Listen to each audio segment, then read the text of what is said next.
నారాయణపేటలో జరుగుతున్న సభలో సీఎం రేవంత్ రెడ్డి మాట్లాడుతున్నారు. ప్రత్యక్ష ప్రసారం ద్వారా వీక్షిద్దాం. కాలేజ్ అన్నిటిని కూడా ప్రారంభించుకోవడము అని అంటే ఈ ప్రాంతానికి పేదలకు సేవలు అందించడానికి ప్రభుత్వం చిత్తశుద్ధితోని పట్టుదలతోని ముందుకు వెళ్తున్నది.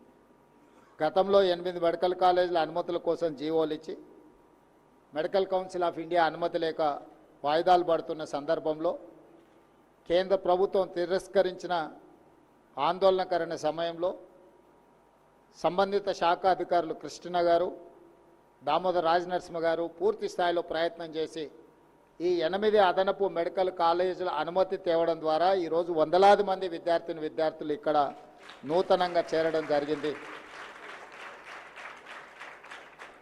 ఈ ప్రభుత్వం చిత్తశుద్ధితోని విద్యార్థుల భవిష్యత్తును తీర్చిదిద్దాలని తండాలలో, గూడాలలో, మారుమూల పల్లెల్లో పేదలకు ఉచితంగా నాణ్యమైన వైద్యాన్ని అందించాలని ఒక పట్టుదలతో ముందుకు వెళ్తున్నది. అందులో భాగంగానే ఈరోజు మీకు కావాల్సిన ఇన్ఫ్రాస్ట్రక్చర్, అన్లెస్ అంటిల్ ఇన్ఫ్రాస్ట్రక్చర్ లేకుండా, టీచింగ్ నాన్ టీచింగ్ స్టాఫ్ లేకుండా మీరు ఒక గొప్ప డాక్టర్లుగా రాణించడం అనేది కష్టం. దీనికి ప్రభుత్వమే పూర్తి స్థాయిలో సహకారాన్ని అందించి ప్రభుత్వం పర్యవేక్షించుకుంటూ ఈ కార్యక్రమాన్ని ముందుకు తీసుకెళ్తేనే ఇది విజయవంతం అవుతుంది. మేము ఎంత చేసినా ఇన్ఫ్రాస్ట్రక్చర్ మీద మేము హండ్రెడ్స్ ఆఫ్ క్రోర్స్ స్పెండ్ చేసినా ఈ ఇన్ఫ్రాస్ట్రక్చర్ను సరైన విధంగా నిర్వహించుకొని విద్యార్థులు ఉపయోగించుకొని మీరు రాణించినప్పుడే వీటి వల్ల ప్రయోజనం చేకూరుతుంది. Government can construct structures, buildings. Doctor Babasaheb Ambedkar గారు ఒక మాట చెప్పారు, రంగుల మేడలు, రంగుల గోడలు, అద్దాల మేడలు అభివృద్ధిని తీసుకురావు.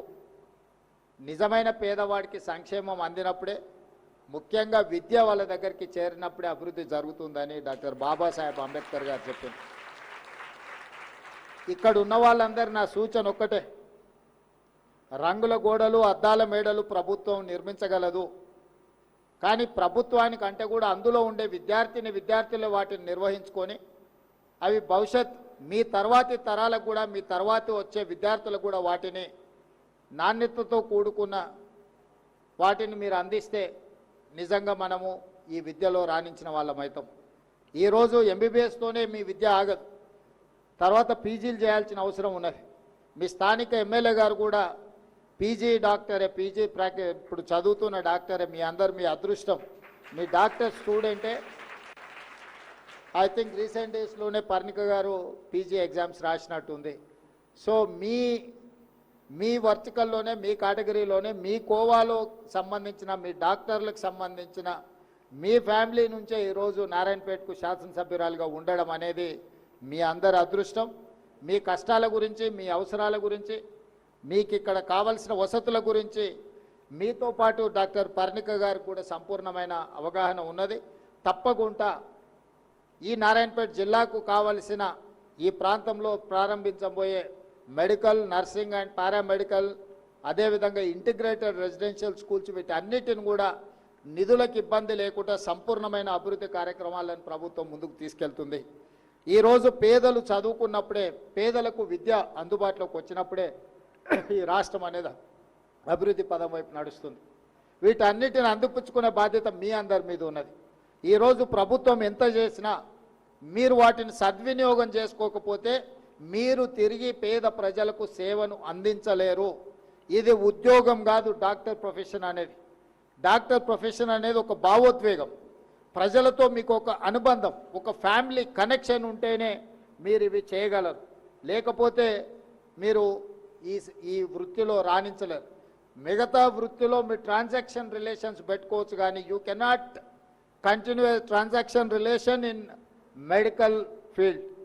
ఇది ఒక హ్యూమన్ టచ్తో చేయాల్సిన వృత్తి. ఇదేదో సాంకేతికంగా యథాలాపంగా మనం ఏమైనా చేస్తే అది వాళ్ళ ప్రాణాలకే ప్రమాదకరంగా మారుతుంది. కాబట్టి మీరు అందరూ కూడా జీవితంలో చాలా భవిష్యత్తులో ఎదగాల్సిన వాళ్ళు. ఇక్కడ మీ చదువులో మీ పునాదులు బలంగా పడితే మీరు భవిష్యత్తులో గొప్ప డాక్టర్లుగా రాణిస్తారు, ఈ రాష్ట్రానికి ఈ దేశానికి సేవలు అందిస్తారు. ఈరోజు మన రాష్ట్రంలో మన దేశంలోనే కాదు, మిడిల్ ఈస్ట్ కంట్రీస్లో పారామెడికల్ సిబ్బందికి ఉన్న డిమాండ్, వాళ్ళు పే చేస్తున్న ఈరోజు జీతభత్యాలు అత్యధికం. ఈరోజు మిడిల్ ఈస్ట్ కంట్రీస్ నుంచి యూరోపియన్ కంట్రీస్ వరకు మన ఇండియన్ స్టూడెంట్స్ వైపు చూస్తున్నారు, ఇటువైపు నుంచి సర్వీసెస్ తీసుకోవాలని. భవిష్యత్తులో మిడిల్ ఈస్ట్ కంట్రీస్కి అవసరమైన పారామెడికల్ సిబ్బందిని రాష్ట్ర ప్రభుత్వం అక్కడ ఉన్న అవకాశాలను తెలుసుకొని ఇక్కడున్న విద్యార్థులకు ఇక్కడ ఒక అవగాహన కల్పించి వాళ్ళకి శిక్షణ ఇచ్చి మీరందరూ ఈ దేశంలో మారుమూల ప్రాంతంలోనే కాదు ఇతర దేశాలలో కూడా వైద్య సేవలు అందించడానికి అవసరమైన ప్రణాళికలను ఏర్పాట్లను మన రాష్ట్ర ప్రభుత్వం చేస్తుంది. కాబట్టి ఇవన్నీ మనము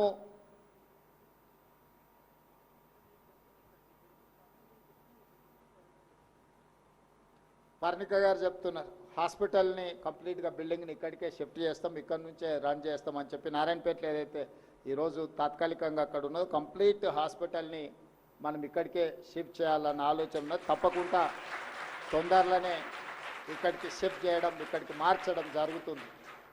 ఏదేమైనా నా సూచన ఒక్కటే, ఇది ఒక అద్భుతమైన అవకాశం. జీవితంలో ఇది అత్యంత కీలకమైన సమయం. ఈ సమయంలో చదువు పట్ల నిర్లక్ష్యం వహిస్తే మన జీవితాంతం బాధపడుతూ ఉండాల్సిన పరిస్థితులు వస్తాయి. ఈ సమయంలో మీరు నిబద్ధతతోని ఏకాగ్రతతోని మీ చదువులో రాణిస్తే జీవితకాలం మీరు లక్షలాది మందికి ఆదర్శంగా నిలబడే అవకాశం ఉంటుంది. కాబట్టి ఇక్కడ ముఖ్యంగా 70 సంవత్సరాల తర్వాత మొట్టమొదటి హైదరాబాద్ రాష్ట్రానికి మహబూబ్ నగర్ జిల్లా నుంచే బూర్గుల రామకృష్ణారావు గారు ముఖ్యమంత్రిగా ఉన్నారు. మళ్ళీ దాదాపుగా 70 సంవత్సరాల తర్వాత ఈ మహబూబ్ నగర్ జిల్లాకు ఈ ప్రజల ఆశీర్వాదంతో ఈ జిల్లా నుంచే ముఖ్యమంత్రి అయ్యే అవకాశం తెలంగాణ రాష్ట్రానికి ఈ జిల్లాకు వచ్చింది. నేను పాలమూరు బిడ్డగా చాలా గర్వంగా ఈరోజు నేను వేదిక మీద నుంచి మాట్లాడుతున్నా. నా జిల్లా అభివృద్ధి కోసం, అది విద్య కోసం కావచ్చు, వైద్యం కోసం కావచ్చు, సాగునీటి ప్రాజెక్టుల కోసం కావచ్చు, పరిశ్రమలను అభివృద్ధి చేయడం కోసం కావచ్చు, ఎన్ని వందల వేల కోట్ల రూపాయలైన రాష్ట్ర బడ్జెట్ నుంచి కేటాయించి ఈ జిల్లాని అభివృద్ధి పదం వైపు నడిపించడానికి నా సాయశక్తుల కృషి చేస్తా. ఇది ఒక గొప్ప అవకాశం. ఈ జిల్లా ప్రజలు ఆశీర్వదించబట్టి ఈరోజు తెలంగాణ రాష్ట్రానికి 2వ ముఖ్యమంత్రిగా తెలంగాణ 4 కోట్ల ప్రజలకు నాయకత్వం వహించే అవకాశం వచ్చింది. ఈ జిల్లా రుణం తీర్చుకునే అవకాశం నాకు వచ్చింది. ఈరోజు ఈ ప్రాంతంలో గతంలో ఎంతోమంది, ముఖ్యంగా చిట్టెం నర్సిరెడ్డి గారు లాంటి సీనియర్ ప్రజాప్రతినిధులు ఈ ప్రాంతం నుంచి ప్రాతినిధ్యం వహించారు. అందుకే ఈరోజు అన్ని అనుమతులు చీఫ్ సెక్రటరీ గారిని ఒకసారి ఎగ్జామిన్ చేయమని చెప్తున్నా. ఇక్కడున్న ఈ మెడికల్ కాలేజ్ వీటికి చిట్టెం నర్సిరెడ్డి గారి పేరు పెడితే తప్పకుండా అది సముచితంగా ఉంటుంది అని నేను భావిస్తున్నా. దాదాపుగా 50 సంవత్సరాలు ప్రజా జీవితంలో వారు ఈ ప్రాంత ప్రజలకు సేవలు అందించారు.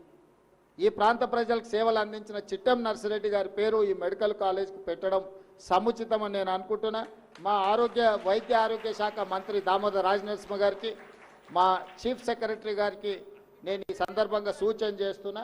ఒకసారి వాటిని పరిశీలించి నిర్ణయం చేసి ఈ నూతనంగా నిర్మిస్తున్న ఈ మెడికల్ కాలేజ్కి మీరు చిట్టెం నర్సిరెడ్డి గారి పేరును పెట్టడానికి అవసరమైన అన్ని చర్యలు తీసుకోవాల్సిందిగా ఆదేశాలు ఇస్తూ మీ అందరిని మరొక్కసారి మనస్ఫూర్తిగా అభినందిస్తున్నా. మళ్ళీ ఈ కాలేజ్ మొత్తం పూర్తయి నెక్స్ట్ అకాడమిక్ ఇయర్లో మళ్ళీ కొత్తగా విద్యార్థులు చేరినప్పుడు తప్పకుండా మళ్ళీ వచ్చి మీ అందరితో కూర్చొని ఆ రోజు ఏం కార్యక్రమాలు పెట్టుకోకుండా ఓన్లీ మీ medical, paramedical and nursing college స్టూడెంట్స్తోనే కలిసే కార్యక్రమాన్ని ఒక ఇంటరాక్షన్ సెషన్ పెట్టుకుందాం. మీ యంగర్ జనరేషన్ ఆలోచనలు ఎట్లున్నాయి, మీరు ఏం కోరుకుంటున్నారు, ఏం ఆలోచన చేస్తున్నారు, అభివృద్ధికి ఏం చేస్తే ఉపయోగం ఉంటుందో మీ సూచనలన్నీ తీసుకొని ముందుకు వెళ్తామని తెలియజేస్తూ మీ అందరి దగ్గర సెలవు తీసుకుంటున్నా. ధన్యవాదాలు మిత్రులారా.